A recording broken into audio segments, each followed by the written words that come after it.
तो खरगोन में छठे दिन भी कर्फ्यू जारी है। सुबह 2 घंटे लोगों को छूट दी गई है। और वहीं आज आपको बता दें, भोपाल में हनुमान जयंती पर गदा यात्रा निकाली जाएगी, जिसमें कांग्रेस नेता भी शामिल होंगे। हनुमान जयंती पर पुलिस ड्रोन से नजर रख रही है। हनुमान जयंती पर निकलने वाले जुलूस का रूट तय कर दिया गया है। जुलूस निकालने वाले आयोजकों को 16 शर्तों का पालन करना होगा। वहीं भड़काऊ पोस्ट पर, सोशल मीडिया अकाउंट पर 1 साल के लिए बैन कर दिया जाएगा। साइबर सेल भड़काऊ पोस्ट पर निगरानी रख रही है, जबकि उज्जैन में अजान के खिलाफ साधुओं ने भी मोर्चा खोल दिया है। और सबसे अहम बात जो आज मध्य प्रदेश के मुख्यमंत्री शिवराज सिंह चौहान ने कही है कि जिनके घर जले हैं, सरकार उन्हें दोबारा घर बनाकर देगी और जो जुर्माना है, जो वसूली है, वो उनसे की जाएगी जिन्होंने घर जलाया है। हमारे साथ इसी पर बातचीत करने के लिए इस वक्त 2 मेहमान जुड़े हुए हैं। आप देख रहे हैं AIMIM के प्रवक्ता वारिस पठान हमारे साथ हैं और मध्य प्रदेश सरकार में मंत्री विश्वास सारंग जी भी इस वक्त हमारे साथ जुड़े हुए हैं। सबसे पहले वारिस पठान जी, मुख्यमंत्री की बात तो आपने सुन ली होगी। जिनके घर जले हैं उन्हें दोबारा सरकार बनवाएगी और वसूली की जाएगी उन लोगों से जिन्होंने घर जलाए हैं। देखिए मैडम, सबसे पहले तो मैं ये कहूंगा कि ये जो राज्य सरकार है मध्य प्रदेश की, ये पूरी तरह फेल हो चुकी है वायलेंस को कंट्रोल करने में। क्योंकि जब इन्होंने इजाजत दी थी रामनवमी के प्रोसेशन निकालने की या शोभा यात्रा निकालने की, तो सरकार की जवाबदारी बनती है कि वो बराबर पीसफुल प्रोसेशन कंप्लीट हो। मगर सरकार फेल हुई, जबकि प्रोसेशन जाकर रुका। मस्जिदों के बाहर प्रोवोकेटिव स्लोगन लगाए गए, मस्जिद के मीनारों के ऊपर जाके झंडे फैलाए गए भगवे कलर के, और वहां पे आगजनी हुई, मस्जिदों को भी जलाया गया है। फिर बाद में बुलडोजर चला के सारे मुसलमानों के, मोस्ट ऑफ द मुस्लिम परिवारों के घरों को उजाड़ दिया गया है।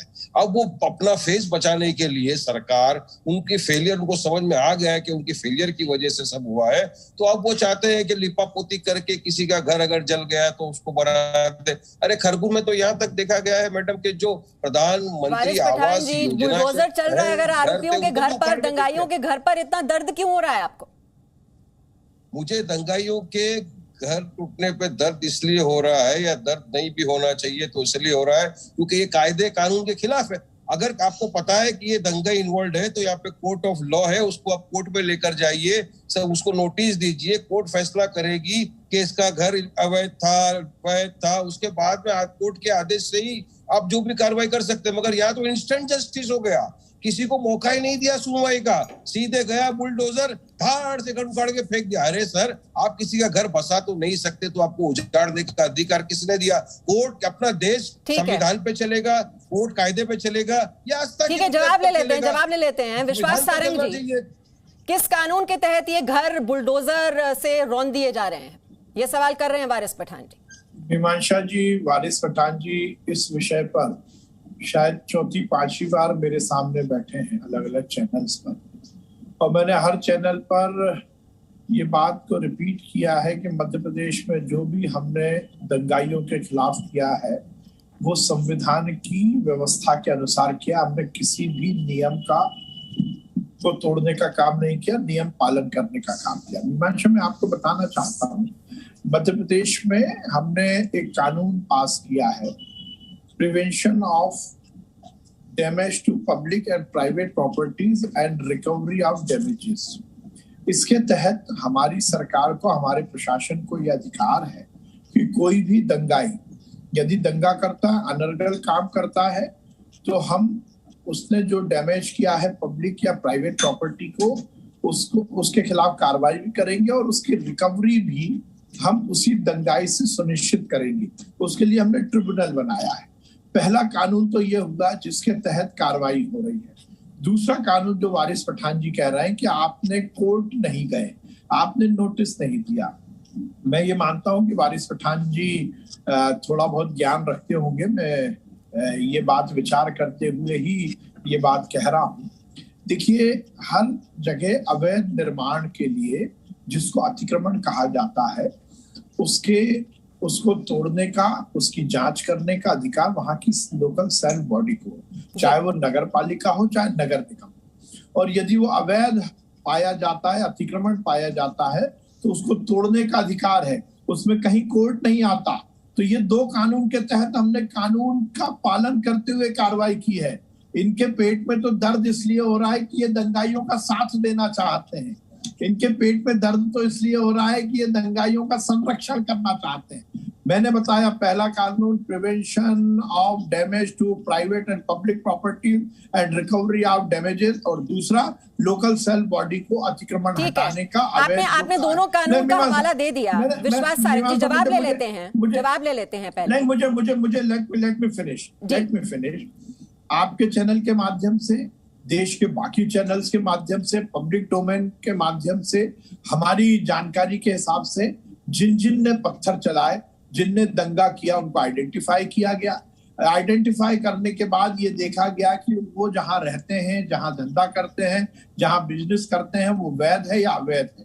जब उनके मकान, उनकी दुकान अवैध पाई गई तो उनको नोटिस देने के बाद उन पर कार्रवाई की गई है। हमने कोई भी लॉ को तोड़ा नहीं है। ये मध्य प्रदेश की सरकार पूरी तरह से कानून की सरकार है, और मैं रिपीट भी करना चाहता हूं, ऐसे दंगाइयों को हम छोड़ेंगे भी नहीं। वारिस पठान जी जैसे लोग, ओवैसी जी जैसे लोग, दिग्विजय सिंह और सोनिया गांधी और राहुल गांधी जैसे लोग कितने भी चिल्लाते रहे, मध्य प्रदेश में ठीक है विश्वास सारंग जी, देखिए आपने दोनों कानून का हवाला दे दिया, और अगर पब्लिक प्रॉपर्टी को डैमेज किया जा रहा है, लोगों के घर जलाए जा रहे हैं, तो वसूली भी उन्हीं से ही होगी ना वारिस पठान जी। अब आप ये तय कर लीजिए, आप आरोपियों के साथ खड़े हुए हैं, दंगाइयों के साथ खड़े हैं, या पीड़ितों के साथ खड़े हैं?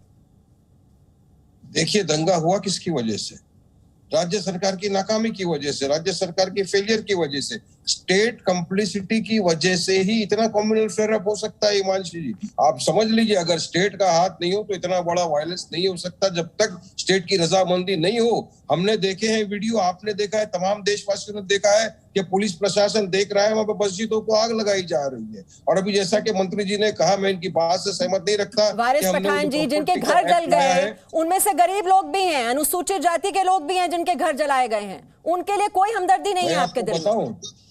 99% वो शिवांग जिसका सिर फोड़ दिया गया, उसके लिए कोई हमदर्दी नहीं है। वो लक्ष्मी जो 5 दिन से घूम रही है अपने बच्चों की तलाश में और वो खुद ही गायब हो गई, उसके बारे में क्या कहेंगे आप? देखिए मैडम, आप बीच बीच के अंदर अगर मुझे टोकेंगी तो मैं नहीं बोल सकूंगा आपके सवालों के जवाब को, जिस तरह मंत्री जी मैं आपको पूरा वक्त दे रही हूँ, लेकिन वारिस पठान जी, मेरा सीधा सा सवाल है, उन लोगों के प्रति हमदर्दी क्यों नहीं है आपके दिल में? लगता है कि आप वो बोल सकते हो जो मैं बोलना चाहता हूँ, तो आप बोलिए। अच्छा, मैं अनइंटरप्टेड आपको आप 30 सेकंड दे रही हूँ, 40 सेकंड दे देती हूँ। चलिए, अपना जवाब दीजिए, और ये जो सवाल है, ये हमदर्दी क्यों नहीं है, इसका भी जवाब चाहिए मुझे। पूरी हमदर्दी है मुझे उन लोगों के साथ भी जिन्हों के घरों को बुलडोजर के साथ उड़ा दिया गया। मुझे पूरी हमदर्दी है जिसको चोट लगी है, उससे भी मुझे पूरी हमदर्दी है उन महिलाओं की जिसके हमने तस्वीरें देखी, बूढ़ी मुसलमान महिलाओं को मारा गया, टॉर्चर किया गया। मुझे पूरी हमदर्दी है उन मासूम बच्चों की 8 साल से 10 साल के, जिनको पुलिस ने उठाकर ले गया, टॉर्चर किया, उनसे भी हमदर्दी है। मुझे सबसे हमदर्दी है, मगर मुझे गुस्सा और मेरा आक्रोश ये है कि मध्य प्रदेश की सरकार ने ऐसा क्यों होने दिया? क्यों इस तरफ से चले गए लोग? पोलराइजेशन के लिए, चंद वोटों के लिए कितने घरों को तुमने उजाड़ दिया, कितनी बस्तियां बसाने में सालों लग जाते हैं साहब, और आपने एक बुलडोजर ला के उसको उजाड़ दिया पूरी बस्तियों को। ये किस तरह का कानून आपने चलाया? कौन से कानून के तहत मुझे बताइए। चलिए, हर कानून, अगर किसी ने मर्डर किया तो क्या आप उसको ले जाकर सीधा फांसी चढ़ा देंगे, या अगर किसी ने मर्डर किया तो आप उसको कोर्ट में ले जाएंगे, कार्रवाई करेंगे, दोनों तरफ की सुनवाई होगी, उसके बाद में ही जाकर आप तय करोगे कि वाकई में वो आरोपी है और फिर उसको आप फांसी की सजा दे दो। अब man is presumed to be innocent unless and until proven guilty by the courts of law। अभी आप मुझे बताइए ना कि आपके पास कोई भी ऐसा ये था कि नहीं आपने जाके बुलडोजर से तोड़ दिया, आपने नोटिस दिया, आपने हियरिंग दिया, पहले क्यों नहीं तोड़ा? अगर चलो अवैध थे या निर्माण थे, वायलेंस होने के पहले आपने घरों को क्यों नहीं तोड़ा? वायलेंस के दूसरे दिन ही जाकर आपने सेलेक्टिवली मुसलमानों के घरों को टारगेट किया और मुसलमानों के घरों को बुलडोजर से तोड़ दिया। ठीक है, अच्छा, आपने जो आरोप लगाया है सिलेक्टिवली टारगेट किया जा रहा है मुस्लिम समुदाय को, इस पर मैं जवाब ले लेती हूँ। विश्वास सारंग जी की जल्दबाजी इतनी क्यों दिखाई प्रशासन ने कि अगले ही दिन जाकर वहां पर घर ढहा दिए गए? इसका जवाब मांग रहे हैं वारिस पठान। मीमांसा जी, मुझे लगता है इससे ज्यादा दुर्भाग्यपूर्ण कुछ नहीं हो सकता। आपने इनसे ये बोला कि इनकी हमदर्दी शुभम के साथ क्यों नहीं है, इन्होंने नहीं बोला कुछ। इनकी हमदर्दी उनके साथ क्यों नहीं है जिन पर पत्थर चले? इनकी हमदर्दी उनके साथ क्यों नहीं है जिनके दंगाइयों ने मकान जला दिए? ये केवल एक कौम का रिप्रेजेंटेशन करते हैं।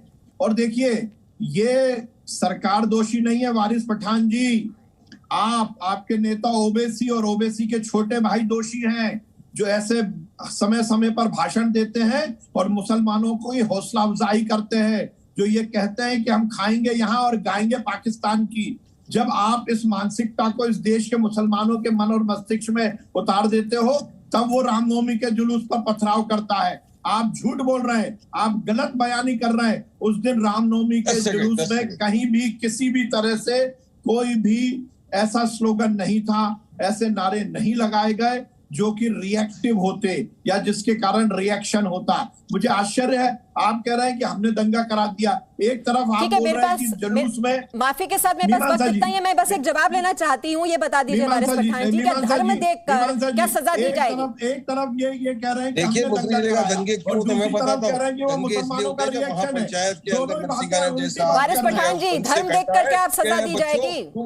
केवल ये दंगाइयों का साथ देते हैं, ये और जैसा इंसान घर में जाकर भड़काऊ भाषण देता है। दंगे तब होते हैं जब बजरंग बली जैसा इंसान खुले आम कहता है कि मुसलमानों की औरतों को लाके बलात्कार किया जाएगा। Presenting B News app, available on Google Play and App Store. Download it now.